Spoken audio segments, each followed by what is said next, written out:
محترم سامعین کرام، یہ قرآن کریم کی ایک مختصر سی آیت شریفہ کا ایک ٹکڑا ہم نے پیش کیا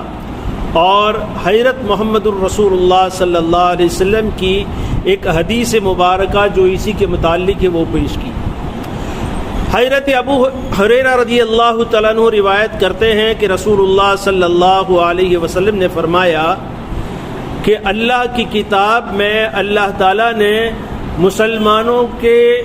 کا سب سے زیادہ حقدار اللہ نے مجھے بنایا ہے کہ میں تمام مومنین کے لیے ان سے زیادہ قریب ہوں، زیادہ حقدار ہوں۔ آگے فرماتے ہیں کہ جو بھی مسلمان مر جائے اور وہ اگر قرض چھوڑ کر جائے،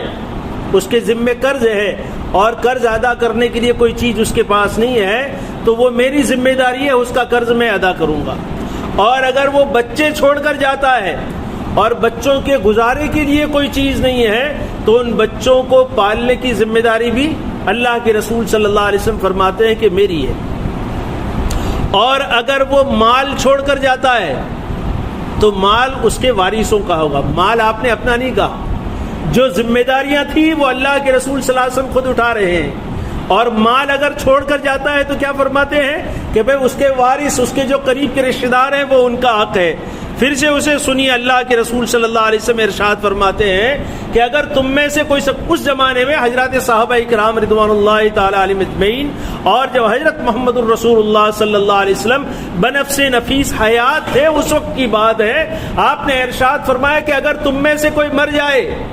اور قرض چھوڑ کر جائے اور اس کے پاس اس قرض کی ادائیگی کا کوئی سامان نہیں ہے تو وہ قرض ادا کرنے کی ذمہ داری آپ فرماتے ہیں میری ہے، میرے پاس لاؤ، اس کا قرضہ میں ادا کروں گا۔ اگر بچے چھوڑ کر جاتا ہے، آل اولاد چھوڑ کر جاتا ہے اور ان کے گزارے کی کوئی شکل نہیں ہے تو ان بچوں کو پالنے کی، ان کی پرورش کی، ان کی تربیت کی میری ذمہ داری ہے، وہ میرے حوالے کرو۔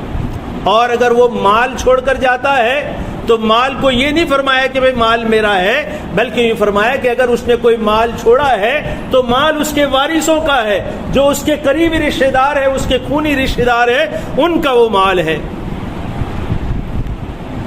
آگے مسلم شریف کی ایک روایت میں ہے کہ تم میں سے جو شخص مال چھوڑے تو وہ اس کے عصبہ کا ہے، جو بھی اس کے عصبہ اور اس کے قریب کے رشتہ دار ہو۔ بخاری شریف کی روایت میں یہ ہے کہ تم میں سے جو شخص مر جائے اور مال چھوڑ کر جائے تو اس کے عصبہ یعنی قریبی رشتہ دار اس کے وارث ہوں گے۔ بخاری شریف اور مسلم شریف دونوں کی مشترکہ ایک روایت ہے جس کے اندر ہے کہ جس نے مال چھوڑا تو اس کے وارث اس کے حقدار ہیں۔ مال چھوڑ کر جاتا ہے تو ورثہ حقدار، اور اگر قرض چھوڑ کر جاتا ہے، بھوکے بچے چھوڑ کر جاتا ہے تو محمد عربی صلی اللہ علیہ وسلم ارشاد فرماتے ہیں اس کا ذمہ دار میں ہوں۔